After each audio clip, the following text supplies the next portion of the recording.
Myself Mrs. Amarjeet from Guru Harikrishna Senior Secondary Public School Raisingh Nagar class 7th।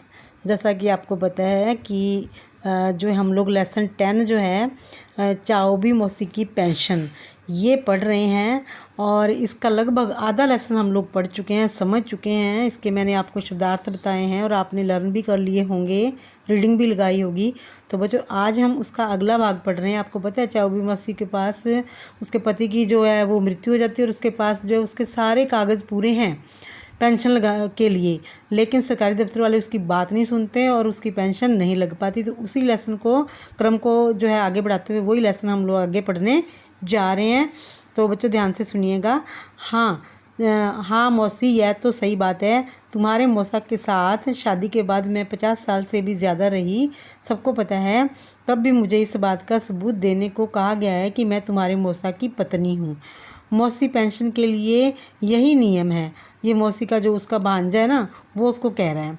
तो वह थकावट के कारण हाँफने लगी थी, पर आगे बताने लगी। एक दिन सना तौबा एक आदमी लेकर आया था। उसने बताया कि पेंशन के लिए भागदौड़ करने में कम से कम 2000 रुपये तो लग ही जाएंगे।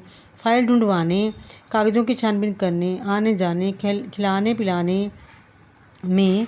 मैंने पूछा 2000 देने के बाद मुझे कितना मिलेगा? करीब 12-13 हज़ार मिलेंगे, उस आदमी ने कहा। मौसी बोली, मैं उसकी बातों में आ गई। अपनी दुकान वाली जगह बेचकर 2000 रुपये दे दिए। रुपए देने के बाद भी अभी तक पेंशन क्यों नहीं मिली? अरे और भी कई बातें हैं बेटा, मेरे कोर्ट जाए बिना काम नहीं होगा, ऐसा बताया। पर मैं क्यों जाऊं? मैंने कोई अपराध नहीं किया है। इतने दिन बिना पेंशन के रही, अब पेंशन की याद कैसे आ गई? मैंने पूछा। इतने दिन बाद पेंशन के रही, अब पेंशन की याद कैसे आ गई? मैंने पूछा। इबो तौबा, मुझे लगता है मैं अब ज़्यादा दिन जिंदा नहीं रहूँगी। लड़ाई के दिनों में बचाव के लिए भटकते हुए जब हम डाखाल वाए गांव पहुँचे तो तुम्हारी बड़ी बहन इबे मचा ने वहीं शादी कर ली। तुम्हारे मौसा नाराज़ हो गए और उससे अपना संबंध तोड़ लिया। अब मैं मरने से पहले उसे कुछ दे दाकर विवाह की रस्म पूरी करना चाहती हूँ ताकि वह अपने मायके आ सके, नहीं तो मेरी आत्मा को शांति नहीं मिलेगी। अपने लिए न सोच, अपनी संतान के सुख की चिंता करना शायद हर माँ की नियति है, मतलब उसकी माँ की किस्मत है कि वो अपने बच्चों के बारे में सोचती है।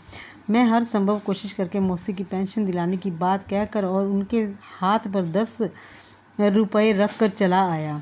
पेंशन सेल सेक्रेटरीट बिल्डिंग की सबसे ऊपरी मंजिल के एक कमरे में है। ग्राउंड फ्लोर से सीढ़ी चढ़ते हुए दीवार पर लगी प्लेट पर लिखा था कीप क्लीन, यानी कि साफ़ सफाई रखो। किसके लिए लिखा हुआ है? दफ्तर को साफ़ सुथरा रखने की जिम्मेदारी किसकी है, ये कहा गया।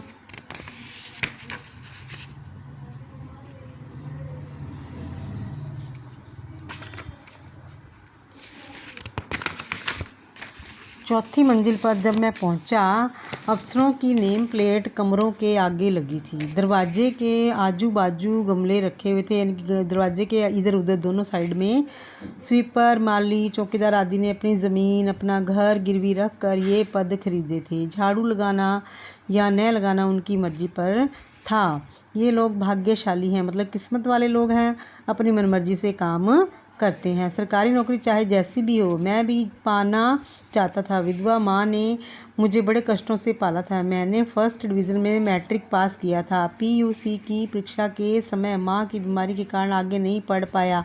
क्या करता? माँ का इलाज कराने, दवाइयाँ खरीदने के लिए चेहरा ढाँप कर रिक्शा चलाने लगा। चेहरा ढाँपने के कारण पुलिस वाले जो है मुझसे तरह तरह के सवाल करते थे। बाद में मैं मणि भैया के साथ मिस्त्री का काम करने लगा।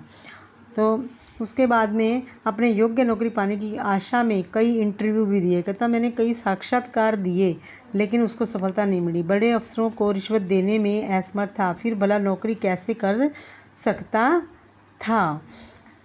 उसके बाद में भी ये क्रम जो है वो कंटिन्यू चलता रहा। तो मेरी कहानी अभी पूरी नहीं हुई। बिल्डिंग की आखिरी मंजिल पर पहुंचा। एक एक सीढ़ी चढ़ते हुए काफ़ी थक चुका था। तो बच्चों आज हमने इतना लेसन पढ़ा है, बाकी का हम जो है कल पढ़ेंगे। इसको आज आपने रीडिंग लगानी है और आपने अच्छे से इसको जो शब्दार्थ जो है लर्न करने हैं, बाकी इसका हिस्सा जो हम कल पढ़ेंगे। ओके, थैंक्स बेटा।